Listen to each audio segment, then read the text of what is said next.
a Jewish buddy comedy that turns into some kind of romantic tryst, picking up the ladies because they're both handsome. People, check it out. Mahoney. Check it out, people. He looked good. I'd die for Mahoney's body. The one actor. Remember when we first met John McClane? Argyle picked him up from the plane and took him down the Nakatomi Tower at the Christmas party. And the terrorists were overzealous, but it was sweet when they killed Ellis. And with a little help from Alan, John McClane kicked ass. Welcome back to Shat The Movies, the podcast where we answer the question, were the movies we loved when we were growing up really that good? Have you ever caught yourself thinking, why don't they make movies like they used to? Can you still remember spending your Friday night searching for the perfect movie rental at Blockbuster Video? Do you know what Blockbuster Video is? If you answered yes, then this is the podcast for you. I am one of your hosts, Gene Lyons, and alongside me is my co-host, Big D, Dick Ebert. Good evening. And each week we take a look back in time, decide if our favorite films still hold up. The movies we cover are chosen by you, the listeners, who generously commission the films you love. If you'd like to see all the movies we have covered, will cover, want to choose one for yourself, please visit shatpod.com and have a look. At the end of each podcast, we'll provide you, the audience, with the number of wipes each movie would take to get off your respective butts. So thank you so much for listening. If you have not already, hit that subscribe button and share with a friend. It's how we help the podcast grow. Additionally, subscribe to our sister podcast, Shat on TV. We review TV series such as Westworld, Taboo, American Gods, Game of Thrones, True Detective, Lovecraft Country, and Watchmen. Find all information and past episodes at shatpod.com/TV. And finally, if you'd like to hang out with us live, subscribe to our YouTube channel. That's Shat the Movies on YouTube, where we play video games, host watch parties, and edit this podcast live. All that being said, Big D, what movie are you reviewing today? Gene, tonight we're reviewing a movie that is a must for any podcast that covers 80s and 90s films and comedies. This one is just a film that started an entire franchise, 7 films, toys, cartoons. It's a huge film that a lot of people, it seems like, are forgetting and has been lost to the VHS racks in the sky. So I'm excited we can go back, see how the original holds up. I have fond memories of this film, so I was very happy when one of our great listeners, iconic listeners, Mount Rushmore listeners, the R brothers, Adam wrote in and said, please, can you go back and commission the 1984 comedy film, Police Academy? And Adam wrote in and said, Dear Shat crew, it's been a while, but I hope the time away makes your heart grow fonder. For iconic 80s movies, that is. To that end, in this run, I'm commissioning the early 1980s cult classic, Police Academy. Like most of my commissions, I don't remember the first time I saw Police Academy.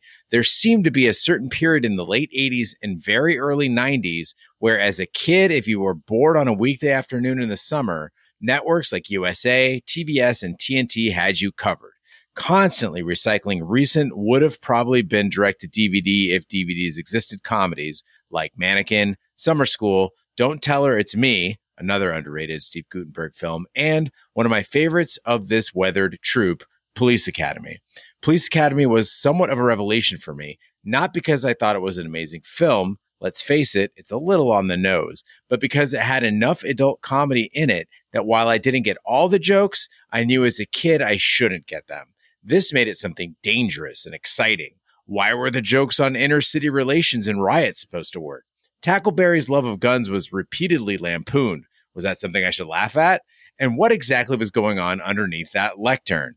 All these things were completely unknown to me on initial watch. As I grew up and these jokes revealed themselves, Police Academy remained near and dear to my evolving movie experience. So I hope you enjoyed this review of Police Academy. I'd say it's a slightly better than average movie shot, but one with a long tail reminiscent chaser. Have fun and thanks for all the lulls, Adam R. Well, Police Academy is a 1984 comedy by Hugh Wilson in his directorial debut that imagines a police academy that takes in any recruit who wishes to apply. The film stars Steve Guttenberg, Kim Cattrall, and G.W. Bailey. Police Academy grossed $8.5 million in its opening weekend and more than $149 million worldwide against a budget of just $4.5 million. And it remains the most successful film of the 7-film franchise as of 2022. Not all the critics loved it. Roger Ebert, whoever that is, really, really hated Police Academy. And he wrote, "It's really something. It's so bad, maybe you should pool your money and draw straws and send one of the guys off to rent it so that in the future, whenever you think you're sitting through a bad comedy, he could shake his head and chuckle tolerantly and explain that you don't know what bad is. Needless to say, this movie got a thumbs down. Well, I don't know if I'd be that harsh on it. Roger Ebert, like, I think I know now why film critics get that stuffy reputation, because like he's not even funny in that. He's just being a dick. No, it's like the movie has personally offended him.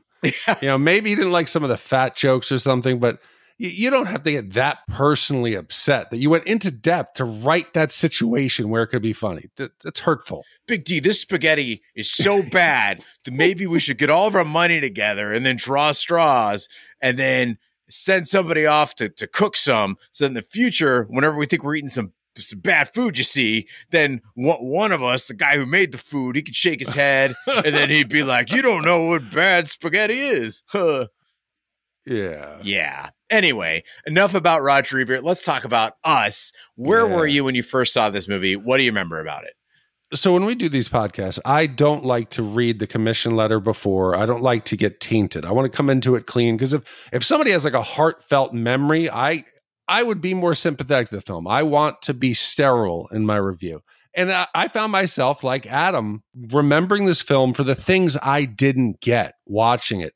And when I was 10 is the first time I saw this. It was on HBO, and it was must see because all the kids, all my friends, it was the inappropriate comedy. It was perfect for what we wanted. It was goofy slapstick. You got all these misfit cadets. You had a lot of boobs. You had sexual situations, which we didn't get. You get like you mentioned, Lassard's iconic presentation of the podium, or the lots of dancing at the Blue Oyster Bar. I could tell it was something that I should know was kind of dirty, didn't know why it was funny, but we laughed. A cat up in a tree, and you shoot at it. A guy getting his head up a horse's ass. This was meant for a kid. But watching it this time as an adult, I have a brand newfound respect for the film. I was recently in Michigan visiting Sarah's parents, and they have the glass mugs that came from McDonald's for the Batman movie, the Jim Carrey when he was the Riddler. Which one was that? Batman Was that Forever? I think. Yeah. It was Forever. So they have those mugs. And I forgot just how wacky cross promotion was, like in the 90s and the 80s. It was just so cool. Jurassic Park had all these tie-ins, but Police Academy, it's like a dirty movie about cadets trying out to be cops.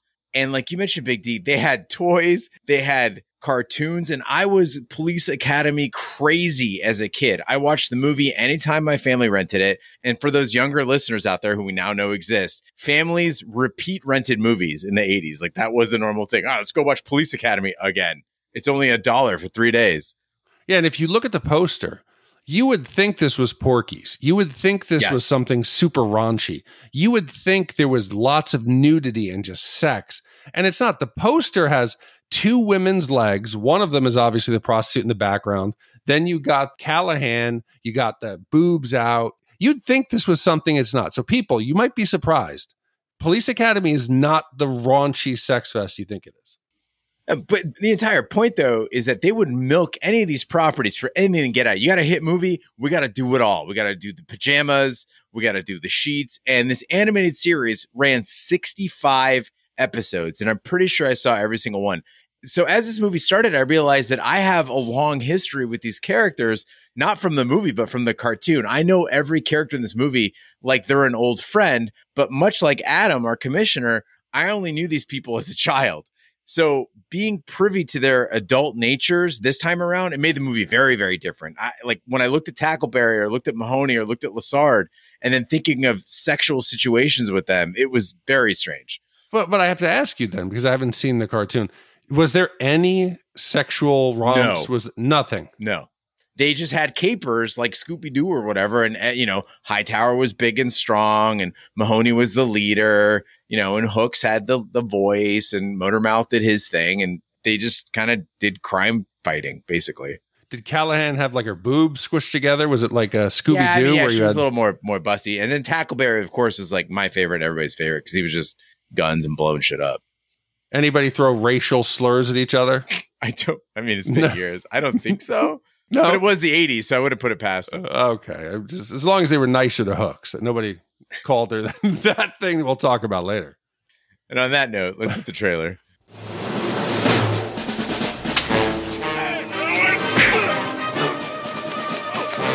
Hey! Free TVs! Want you to go to the police academy. The police academy is such a dangerous place. Honey, don't worry. I'm joining the police force! Ah! The mayor says we have to take this riffraff. I'm trapped here? Oh, yes. We all are. What about guns? When do we get guns? You will be schooled in firearms, police procedures, local laws, and many, many other things. High-speed driving.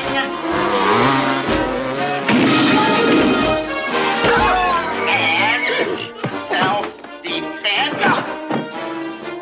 I need a volunteer. That's me. I'd love it. I'd love to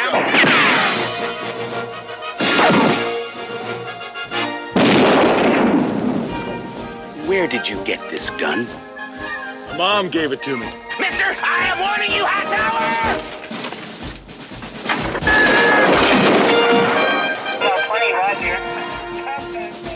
Does the radio bother you? 5. I can turn it down.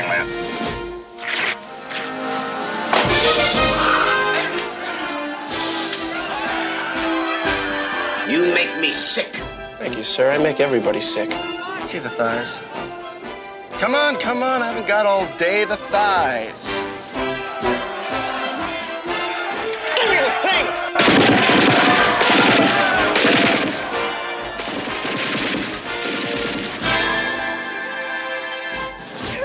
Can you get my kitty cat out of the tree?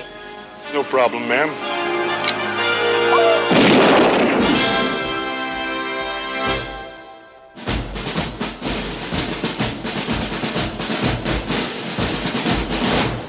Due to a shortage of police officers, Mayor Mary Sue B. requires the police department to accept all recruit applications. Kerry Mahoney, a repeat offender, is given a choice by Police Captain Reed: enroll in the police academy to reform himself or go directly to prison. The outraged chief of police, Henry Hurst, decides to make the experience so bad that all recruits resign. So this plot is very thin. It's like an SNL skit that they're going to stretch out to an hour and a half. So I understand the plot. It's bare bones, but we don't know what's happened to this city. We just get the rainy night sky. We get to see the office buildings. We get some text over it. Basically, the city's in some trouble. I would like to know what facilitated this big change that the lady mayor has to come in, and she is going to justify getting anybody onto the police force. The city's on edge, and I'm expecting that this is going to be pro-police. That we're going to see the citizens. They're going to come up. They're going to want to pick up for the police, like in Stripes. Stripes is pro-military. Yes, you have the group of idiot recruits who are inept, but then the Marines come in, the Army comes in. They're all proficient. They're warriors. Here, the police, I think, are as much a joke as the recruits are, and it surprised me. I was really impressed with this angle. Right off the bat, the movie opens up, you're getting kind of the prologue, and you're like, oh, okay, like, it seems pretty serious. And then they start making fun of police. It says the mayor opened the academy to everyone, and the police, quote unquote, completely freaked. So it's being a bit irreverent. We've obviously seen law enforcement be the butt of the joke in movies. Like, that's nothing new. The 80s love to do that kind of shit. I mean, fucking Dukes of Hazzard was built around that, right? Smokey and the Bandit, the cops are the joke. But this is different because we're simultaneously watching this group of cadets become cops, and maybe like the good version of cops that we'd like to see, while acknowledging that the policing before this crop of cadets was absolutely ridiculous. And you see that in Harris, and you kind of see that with not necessarily the beat cops, but the people who are in charge of this institution. Yeah, and like Adam said, when you remember this and you talk about it, it's the scenes, the funny things, the moments. It's mainly the iconic, the Blue Oyster Bar, Lessard at the podium, the BJ, Jones making sound effects. This time around as an adult, I'm picking up on things like social themes that I'm shocked are there, and underlying the message that, yes, Police Academy, it has a message. They are trying to promote this inclusive, this equitable society beyond just, in the film saying we're going to take all shapes and sizes. Yes, Police Academy, there's slapstick, there's racial slurs, there's boobs, but they actually are trying to tackle some social issues. And I recognize it right off the bat that they're trying to bring on some representation in the actors, in gender roles, in police and society. And I know Hooks gets called a dumb fat jigaboo, and that would normally say it's a terrible, get your SJW cape on, but that's not it, because they address it in a serious way, that below the surface, they tackle racial stereotypes, sexual harassment, and abuse of power in a way that isn't demeaning, isn't gratuitous, and led to some conversations. It also shows that there's a line that can't be crossed. Like, even Harris, as much of a dick as he is, right? He knows when they let loose a racial epithet that that's not He's in okay. trouble. Like, you've crossed a fucking line. And I totally agree with you, Big D. If anything, this might be the first 80s comedy we've watched that never made their black the joke about black characters, or their women the joke about women characters. And I get it. Like, we have like Beverly Hills Cop, where Axel Foley is clearly cool, right? He's clearly the hero. I don't think that the movie's trying to put him down, or in Trading Places again.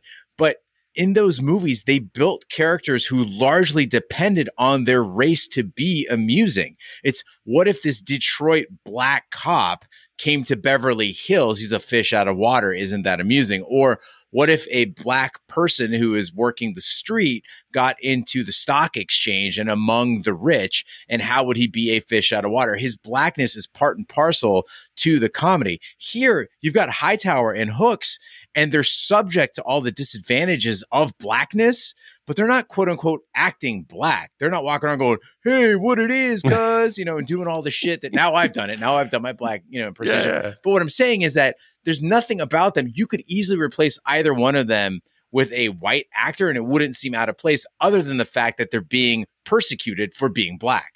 Now, if I asked you before we recorded the Blue Oyster Bar scenes, would you have thought it went the way it did in the film?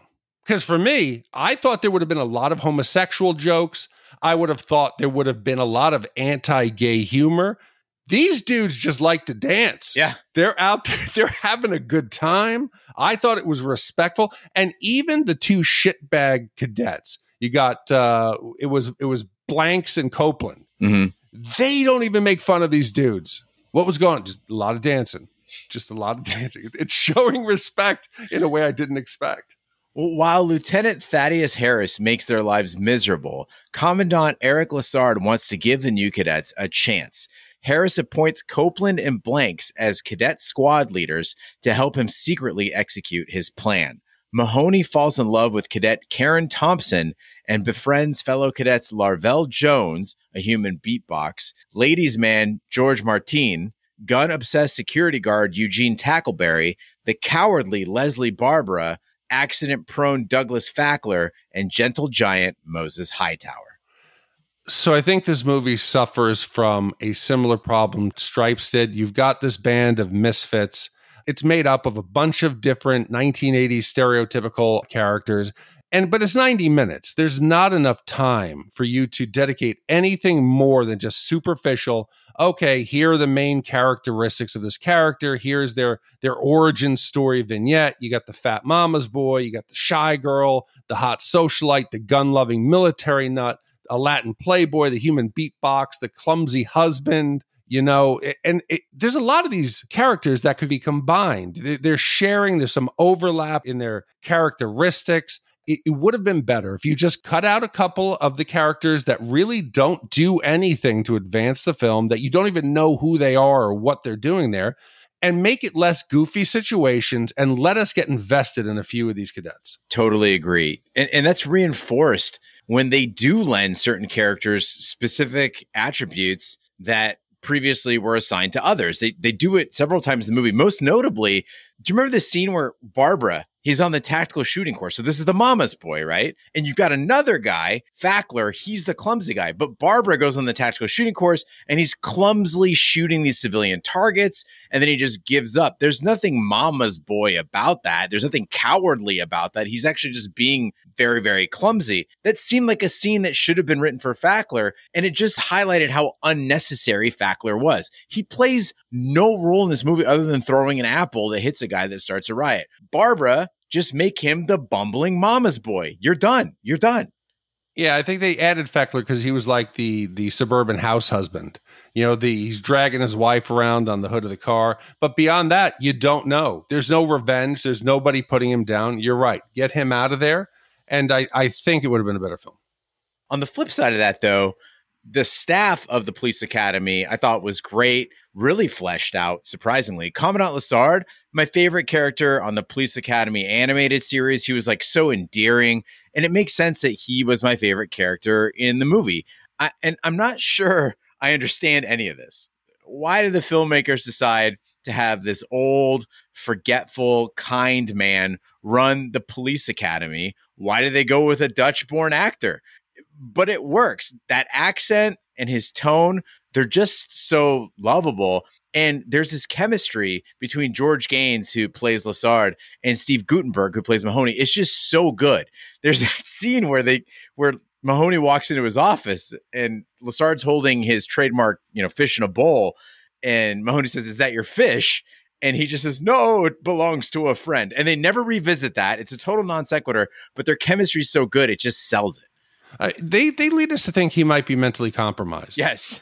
But then the next moment, you see that he's not. He's actually very caring. He's loving. He knows what's going on. He seems a bit eccentric. So going out there and casting him, a Dutch actor, is perfect. He's up there. He gets the blowjob. Does he get upset? Does he get angry? Does he lash out?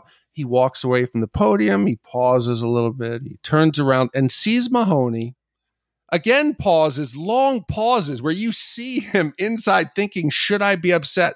Should I be angry? No, he's not upset. He just kind of looks and walks off. He then calls in Harris. He's going to reprimand Mahoney. You got to tell him he did a very, very bad thing. Very, very bad thing. And Harris is like, "What did he do, sir? What did he do, sir?" He goes, I can't say what he did. It was a very, very bad thing. Great performance. And Big D, you mentioned how this movie had too many cadets, and I think that explains why those instructors were so much more fleshed out and interesting than the heroes. And another example of an instructor that's just so well fleshed out is Lieutenant Harris. Again, great casting, great performance. His mannerisms, his little baton that he carries around, I don't know why, his tiny stature, they're all just fascinating to me. And as a kid who watched MASH every day after school, it was school, go out and play, have a snack, take a shower, and it was MASH time. I recognized him as Sergeant Rizzo. And if you're ever watching Police Academy and not having a good time, just check out the work that G.W. Bailey did as Lieutenant Harris in the chalkboard scene. It's the first time we see classroom instruction at the Police Academy. And this is just a man who knows exactly what he's doing. I would not be surprised if this was ad-libbed, because he's just writing nonsense on the chalkboard and making big swirlies and talking through it with authority, like he's making a big intelligent point when really he's saying absolutely nothing. It's about writing tickets for violations. Yeah, it was almost like they told him this is going to be a 30-second scene, and they just kept filming, and he had to fill it up there. But his comedic timing is great. They're doing the ride-alongs. It's Mahoney. It's Harris. There's a traffic jam. Harris decides he's gonna go commandeer a motorcycle. He goes down the street and he's thrown off head first into a horse trailer. His head goes right up. We don't see it. Up a horse's ass. You only hear the horse. Mahoney yells out off camera, "Somebody call a veterinarian." It cuts back to Harris. He's got a brand new swooped over hairdo. He's looking pale, like they just pulled him medically out of a horse's ass. And you can't tell if he smells. He's walking the line. He's thinking in his head, do they know? Do they know? They start chuckling. It is so dumb, so simple, but so funny. Up the horse's ass isn't as funny as his hairdo and his insecurity and nervousness that they all know he was inside of a horse. I think we're tapping into something here, that made the 80s special too, because you don't see, like, it's a different style of comedy for sure, but there was a thing that actors were doing then that really, really worked. And it was much more about, when we talk about physical comedy, a lot of times, you know, people assume you're talking about slapstick, but there's also that element of physical comedy of just knowing what you look like, knowing your stature and being able to emote those things. And I think G.W. Bailey just does such a great job of that. Well, Blanks and Copeland investigate a party organized by Mahoney, who tricks them into visiting a gay biker bar. In revenge, the pair plant a sex worker in Mahoney's dormitory. While smuggling her off campus, Mahoney hides with her under a microphoned lectern. While Mahoney is not looking, the prostitute gives Commandant Lassard a blowjob as he speaks to a group of officers. Mahoney later steps out from under the lectern, leading Lassard to assume that Mahoney gave him head.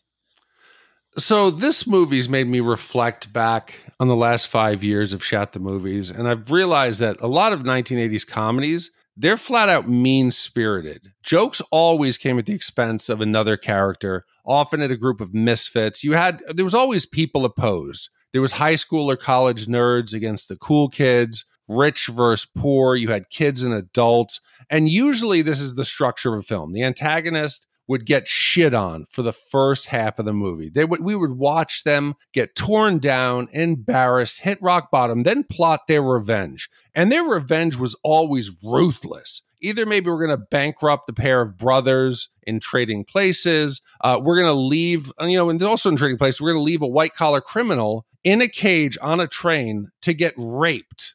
Or maybe in, let's just say, what was it? Revenge of the Nerds. You get the sorority girlfriend is going to get raped in a bounce castle, or you're going to sell naked pictures of her as a fundraiser. Weird Science. Oh, my brother Chet's mean to me. I'm going to physically turn him into a pile of shit. This movie has a giant heart, and I was surprised to see it. At the core of Police Academy, there's lessons that they teach that I was not expecting. Lessons about embracing diversity, working as a team, overcoming adversity, the importance of second chances.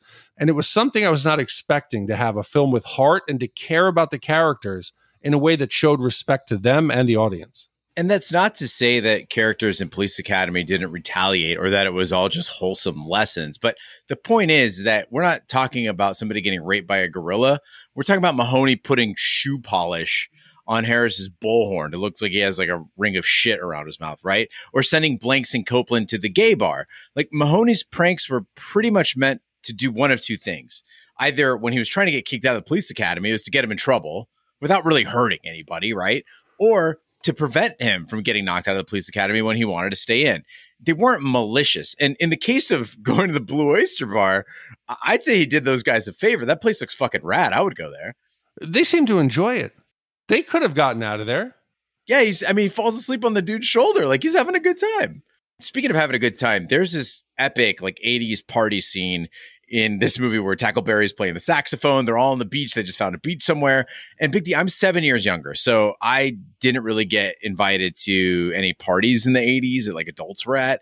But movies like Police Academy, or basically any beer commercial we saw at the time, they had me thinking that adult life would be this. It would be people dancing by bonfires. There would just be bikini girls everywhere. There's always a guy with a saxophone that shows up and gets things rocking. And you're 7 years older than I am. Mm-hmm. So in, let's say, the tail end of the 80s, it's 1989. You're 16 years old, right? 15, 16 years old. Were you invited to these parties? Is there any shred of truth to this? Were you ever at a party where police cadets were dumping their titties out on the beach? Okay, so first of all, at this time, I was about 10. In the mid 80s, I'm sure these parties existed. I was not invited to these. I think they were. It was a looser time. I think there wasn't the fear of a lot. This is pre-AIDS.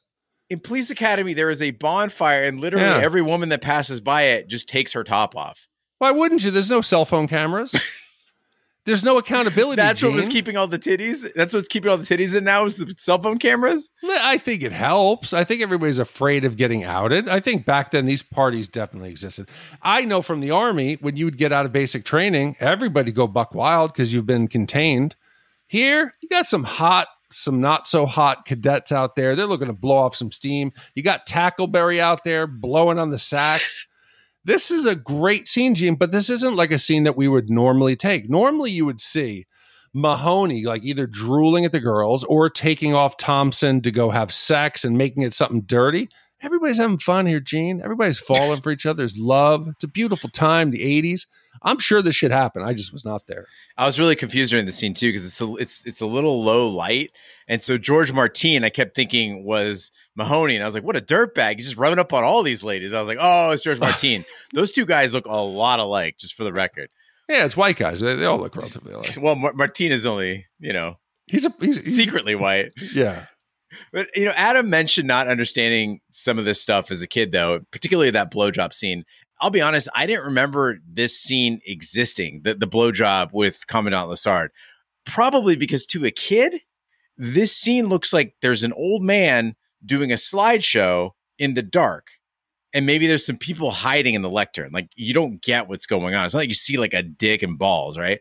But as a big boy who knows what blowjobs are, this scene to me was, again, further evidence of George Gaines' comedic brilliance. Like we talked earlier about his absent-mindedness, his reaction after the blowjob scene, but the way he carries this entire sequence out is incredible. He doesn't really ham it up. He just tells you, because he's trying to keep his mind focused, just what's on the slide. Now, this first slide shows a very, very interesting thing. Our main building. And in slide 2, we see another view of it. And then that moment that we all have where like you need to stop focusing because you got to bust a nut, right? And that's where he just drops into, let's look at this slide for a moment without comment. I think it speaks for itself. And I'm dying. It's so good. Oh, it's so good. And I'm embarrassed. I think at this point in my life, I can remember having a conversation with my friends. I was like maybe 8 or 9. I didn't even know what ejaculation was. And one of my friends had heard a rumor from another friend that to actually get someone pregnant, you would pee inside of them. So we were debating at this point whether or not she was tickling him or she was trying to get him to pee. Pee on her? I don't know. We thought, because we didn't know anything else came out at that point. So we just thought it was funny because you saw everybody laughing. By the way, everyone's great in this scene too, because the sex worker, when she takes the gum out of her mouth, I'm like, that's fucking so classy. Just absolute class. Well, to help Hightower prepare for his cadet driving test, Hightower and Mahoney steal Copeland's 2-door Honda after ripping out the front seat so that Hightower can fit inside. When Copeland racially insults Cadet Laverne Hooks for causing an accident, Hightower overturns Copeland's police cruiser with Copeland still inside it. Harris ejects Hightower from the academy, upsetting the other cadets. When Blanks and Copeland antagonize Mahoney, Barbara knocks Copeland out with his metal lunch tray. Blanks retaliates, and Mahoney joins the fight. When Harris asks who started the fight, Mahoney takes the blame and is expelled from the academy. So I have to admit, I came into this film with a bit of a Guttenberg bias. I never thought he was funny. I always picture Cocoon Guttenberg, or 3 Men and a Baby Guttenberg, or even Short Circuit Guttenberg. None of them ever did anything for me. He was plain vanilla. I never got the whole thing. The start of this film, I had an about face. I could not help Mahoney from the very beginning. I'm loving him. And I have to talk and compare about the development of similar characters in Stripes. I've already talked about it. So in Stripes, you got Bill Murray. He's John Winger. He's a loser, much like Mahoney here. They're in search of direction. They both talk shit. They both like the ladies. Both of them lead a team of misfits. They're hoping to join an established group, army or police. But Guttenberg takes it a very different way. His approach to the role is utterly charming. I don't even think I've said charming on this podcast ever. He is self-deprecating. He's kind to everyone around him. He's a good friend when you need a shoulder to cry on. Hightower, he needs to learn to drive at night. He needs to connect. Or George Martin, he gets him to bare his soul on why he fakes his Latin accent. He takes the fall for the fight and gets kicked out. He respects women. Normally, if you had Bill Murray out there, he'd be goosing somebody with a spatula on the ass, taking her upstairs to go have sex with her. Here, Guttenberg, Mahoney, he is nice. He's kind to everyone. I don't know. How did this dude not become a bigger star? I took this at a much more superficial level because I saw him with the shirt off and I was shocked at how fit he was. And it got me to thinking about how shocked I am at how fit like all 80s stars were. They're built very differently from movie stars today, but it's like much more natural and appealing. Like they got a little bit of body hair. They're lean, but they're not like overly muscular, and they're handsome, but without being impossibly hunky. Like nobody looks like Chris Hemsworth, right? Anyway, I think Guttenberg had a damn fine career. I mean, you rattled those movies off yourself. You get 4 police academies, Cocoon, Short Circuit, 3 Men and a Baby. This career spanned at least a decade. And I think, few Hollywood stars make it across 1 decade, much less 2. I think Guttenberg had a good career. He's like a light leading man. He's not a main leading man. See, I don't think that is this Guttenberg. They make him like the safe Jewish heartthrob. Yeah, that's true. I think he is the safe guy. He could play the role that the girl's going to get married to, but then she falls for the other guy. In this shit, Gene, you're burying the lead. He is not just fit. He is toned. He's looking good. He's wearing Daisy Dukes that had me disgusted and just mesmerized at the same moment. They're so short, but he's got those abs. He is like a Hebrew Tom Selleck. No, that's Topol. No, we already covered that one. Well, then he's a Harrison Ford. He's a meteor. We call Topol that too. Well, this guy, I don't know. Topol covered a lot of. Flash Gordon covered a lot of ground. I think the two of them together, maybe that's a pairing we got to get. A Jewish buddy comedy that turns into some kind of romantic tryst, picking up the ladies because they're both handsome. Topol people, check it and out. Mahoney. Check it out, people. He looked good. I'd die for Mahoney's body.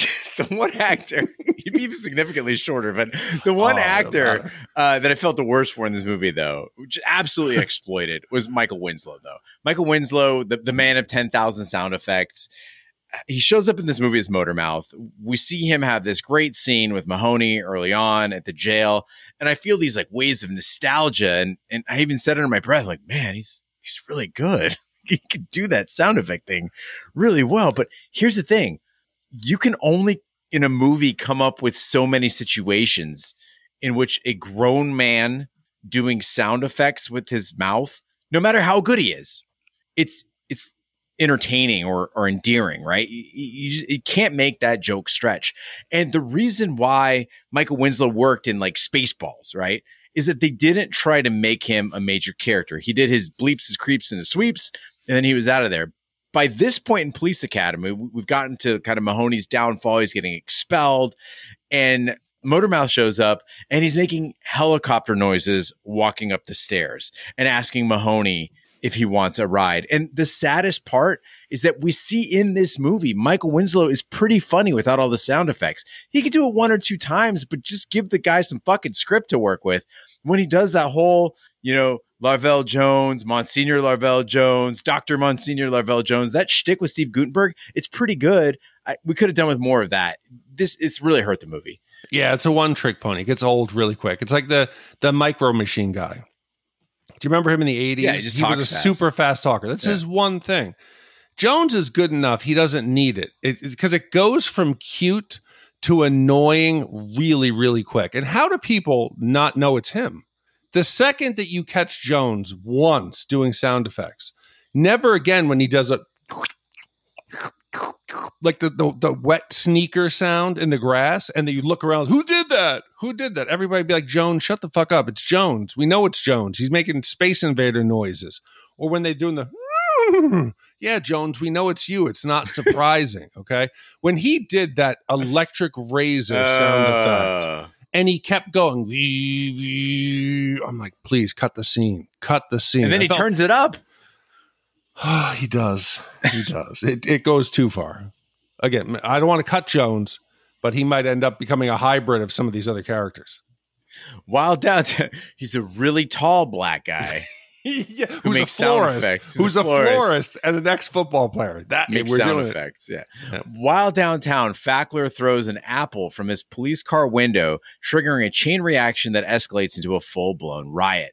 Mahoney joins the other cadets to help pacify the crowd. A criminal steals Blanks and Copeland's revolvers, and they decide to hide out in the Blue Oyster Bar as the riot grows. A gang takes Harris hostage, and Mahoney is captured when he tries to intervene. Hightower deceives the gang's leader and tosses him down a flight of stairs to be arrested by Hooks. Mahoney and Hightower are awarded medals, and all the police cadets graduate from the academy. Okay, so I think we've been pleasantly surprised thus far. We're getting now towards the end, and sadly, the thin plot, it starts to run out of gas. They're running out of material. You know that you've got these misfits. They're going to make the turn. They're going to come together. They're going to learn something. But we need to close it up in a way that's realistic. How do you get the cadets out into the real world to somehow become real police? How do we get Hightower back into the fold? How do we solve these loose ends? The riot at the end, it's weak. The hostage resolution is sloppy, and it ends with a big wet thud. They recreate the podium blowjob, except this time you get Mahoney getting a taste of his own medicine. I wish they had stopped at some point, but Hollywood, you can't even just let this one. It's a cute one-off movie. Any success in Hollywood guarantees we're going to get a sequel. Let's milk it. Gene, let's put it on a Burger King box. Let's sell action figures. Let's have board games. Let's do everything.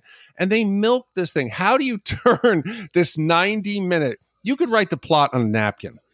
And they turn it into 7 movies. They turn it into an animated series.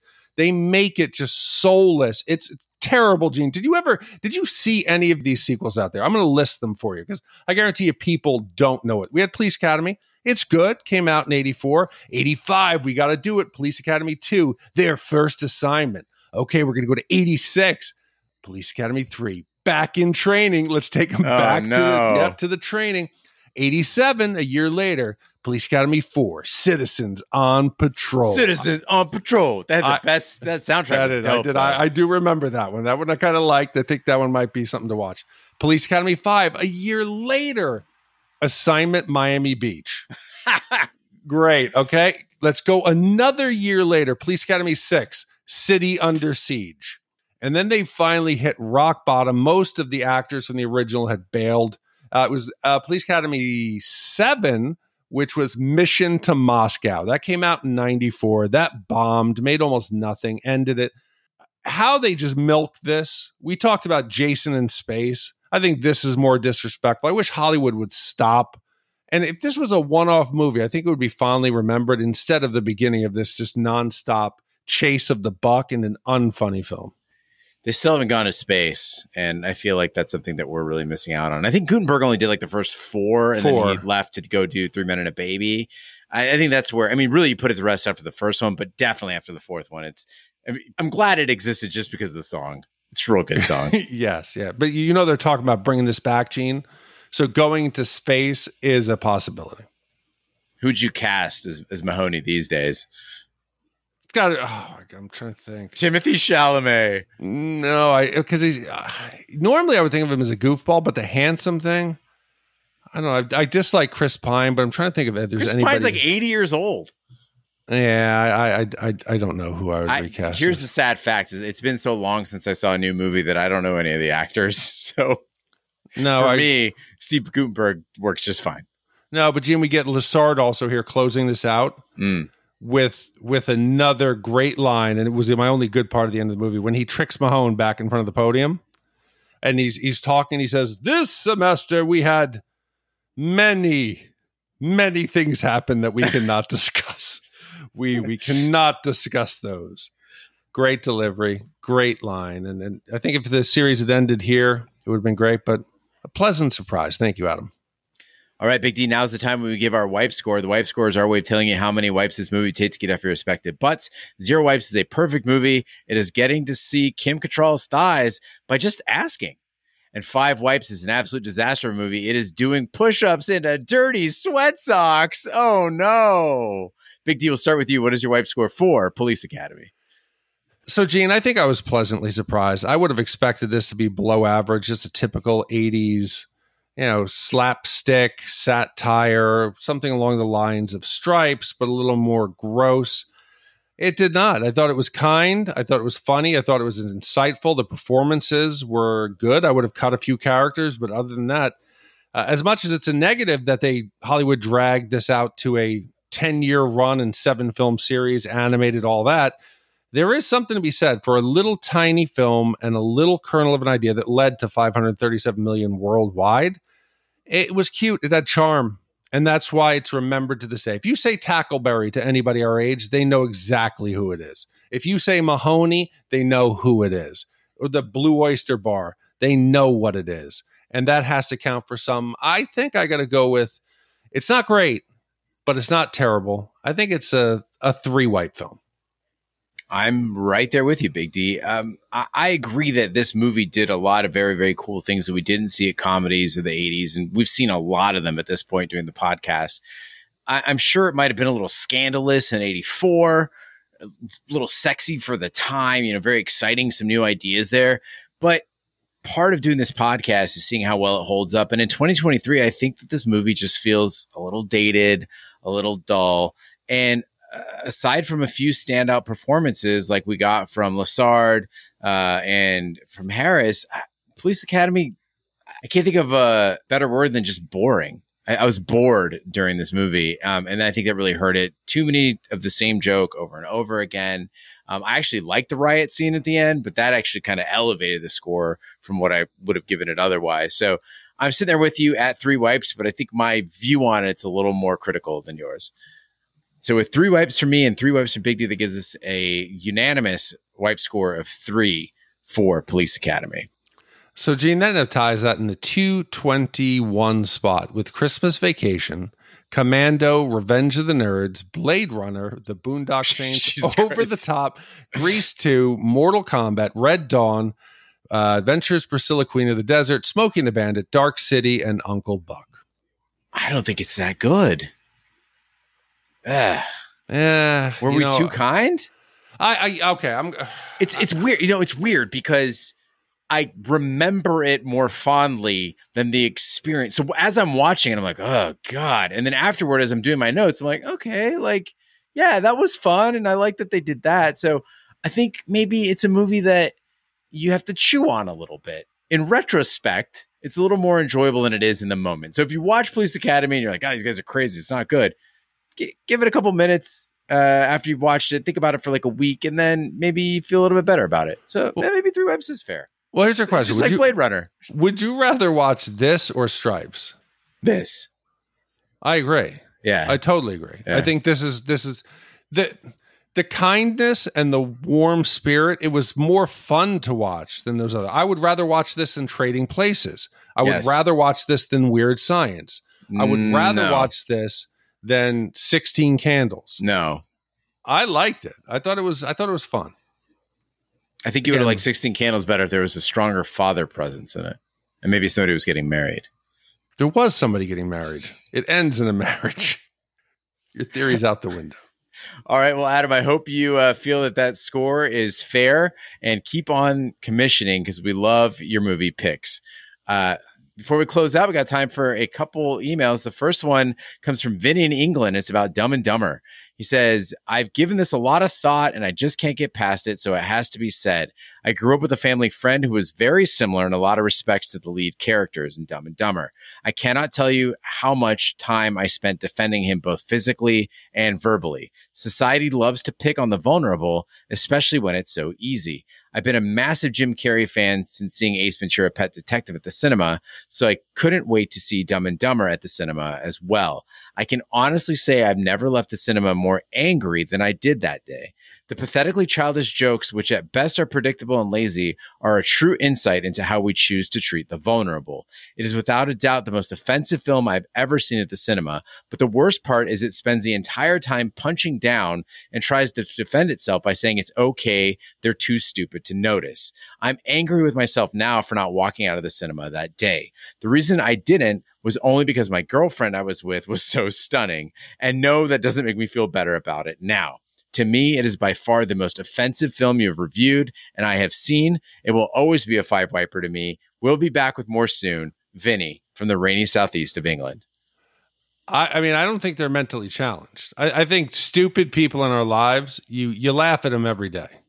I thought that they were the heroes of the movie, and the reason why is I related to them in a lot of ways. Like when Jim Carrey would have his daydreams of how he would handle situations, like tear the chef's heart out and feed it to him in like a bag. I'm like, that goes on in my head. I related to, like, it was the less intelligent notions that we all have during the course of the day that we could relate to, right? And then they did things that were just kind of scandalous. It was more that they were unaware than being stupid. And I thought that they were the heroes of the film. I didn't see them as, as being punched down to, especially like that final scene, with the Hawaiian Tropics bus.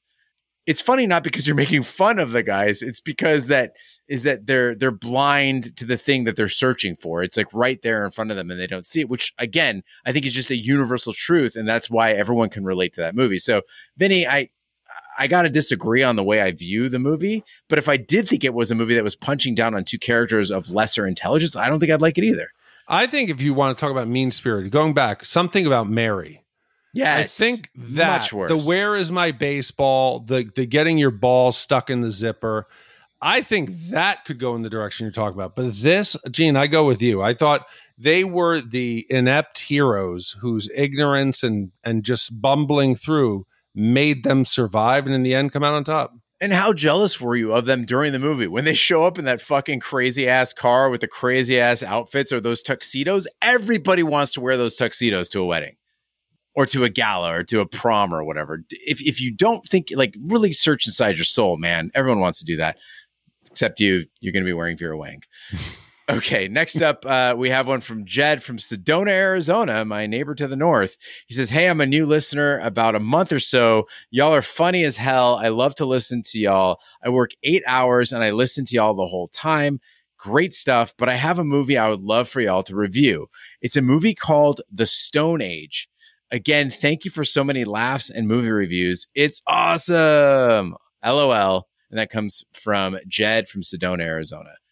Now, Jed, I'm familiar with the 90s movie The Stoned Age, which was like a 70s like rocker drug movie. I remember seeing that in the 90s. I don't know that I've seen The Stone Age. And if you are talking about The Stoned Age, I think it'd be a great movie to review. I think it's kind of off the radar for a lot of people. A lot of people think of more of like Dazed and Confused as those throwback 90s stoner comedies. But if you're talking about The Stone Age, I'm not sure I'm familiar with that movie. So I can't help you there. I think it's got to be The Stoned Age because the cover, it is a direct ripoff of Dazed and Confused. Oh yeah, for sure. At the top, it even says better than Dazed and Confused. It says it right on the cover. And I mean, I think it looks interesting. A lot of these films that you haven't heard of or you think are going to be terrible actually lead to some of the better reviews and some of the more fun experiences watching these again. It looks like it's a straight up parody. Yeah. It's like the King Solomon's Mines. Yeah. to our Indiana Jones. Yes, but maybe there is some Stone Age, or maybe it was titled something different. Caveman.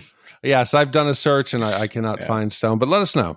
Yeah, Jed, write back or call us or visit the website at chatpod.com. Use the SpeakPipe feature. I'd love to hear your voice, because if you're anything like any of my other Sedona friends, you'll be a trip. Next up, we have one from Tyler, who's writing in about Little Monsters. And he says, hey guys, just recently started to listen to your podcast of Shat the Movies, and I think it's awesome.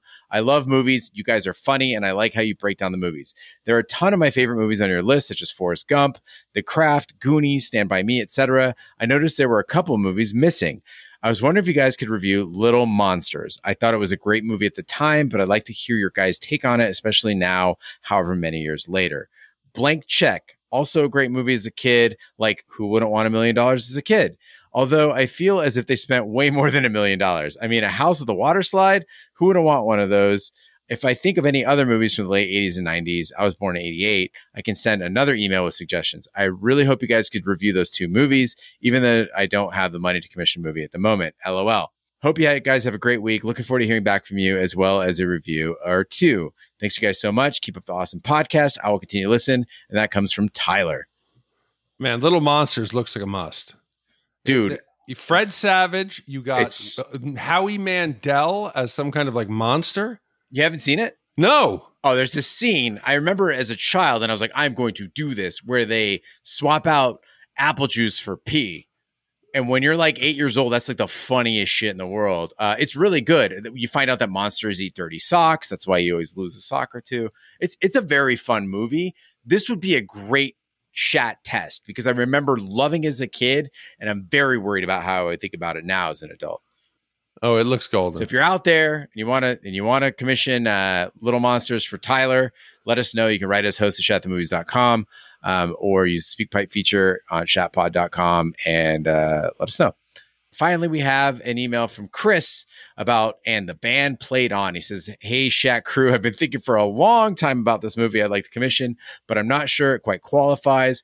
I wanted to do 1993's And the Band Played On. It's definitely an amazing movie, though it was produced by HBO and only shown there. It is a true story of the onset of the AIDS epidemic worldwide, starting in 1981, and it's packed with more stars than any movie I can think of.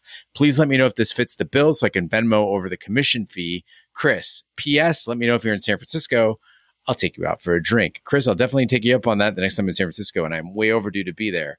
As for And the Band Played On, Big D, this is an interesting proposition. This would be essentially a TV only, but premiere TV only film, and it kind of comes dangerously close to movies that you won't touch, such as Schindler's List. I'm reading here, like Schindler's List I would touch. I don't know.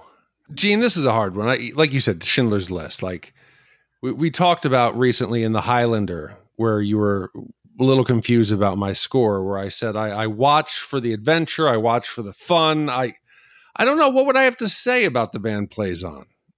You know, it could be a very different Big D, though, a very different angle, right? I don't want to say trying to be funny. I don't think we're ever trying to be funny, but rather it's like, hey, Big D and Gene, you guys have covered TV, right? We've done TV, and TV is not yuck. It's not goofing on movies. It's seriously looking at it. And maybe it's what we learned from it. Maybe it's what startled us. Maybe it was performances by actors that, are in it. I think that there's material there for sure. It might be a different pod. I'm willing to go into those areas, obviously, but we have to brace ourselves, right, for the blowback, which is going to be, you were wrong on this, you're wrong on that. How did you not know this?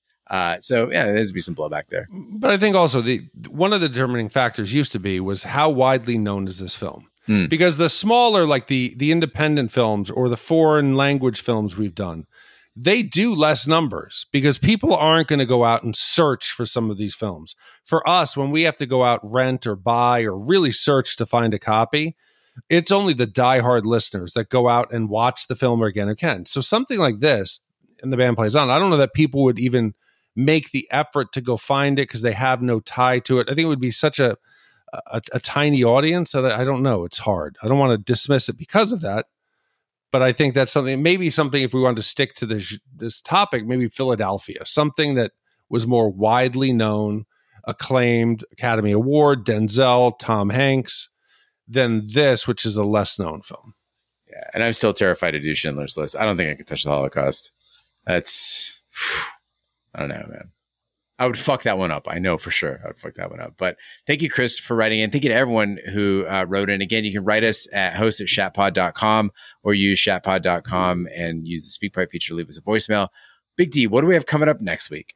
Gene, next week, we're going to have an emotional turn to the dark side. It's not going to be a lighthearted, fun romp through the police academy like this week was. Next week, teen delinquent Mickey O'Brien is sent to the juvenile hall after unintentionally killing the younger sibling of a rival gang leader, Paco. In a drug deal gone wrong, prison life proves even more brutal than the streets, which Mickey is forced to face off against reigning prison tough guys, Viking and Tweety. Worse yet, on the outside, Paco is threatening to take revenge on those close to Mick, including his girlfriend. Commissioned by Scott H., came out in 1983.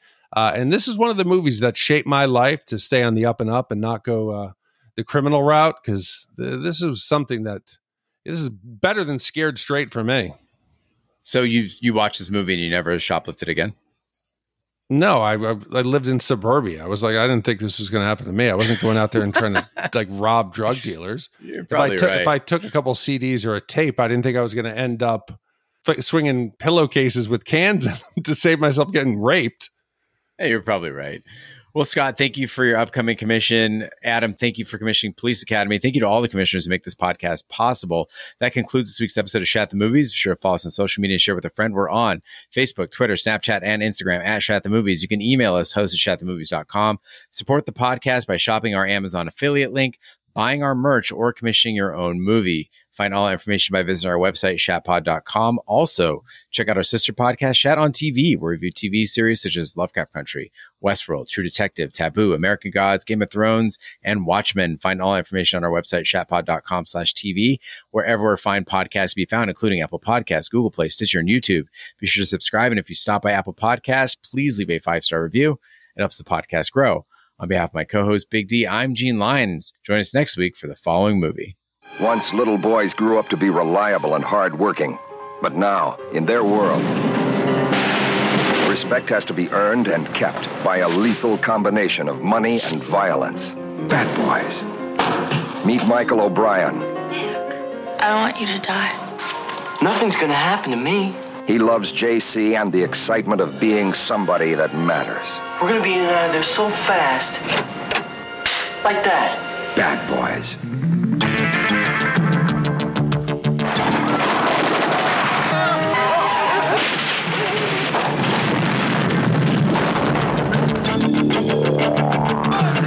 This is a juvenile facility. That means you are not in charge of the zoo. We are. Come on, let's go.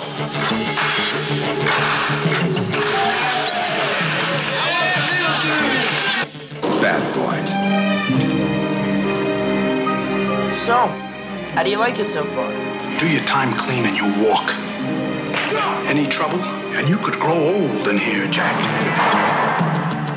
Clean it up. There's only one person left who believes Mick O'Brien can make it. Mick O'Brien. Life has pushed him into a corner.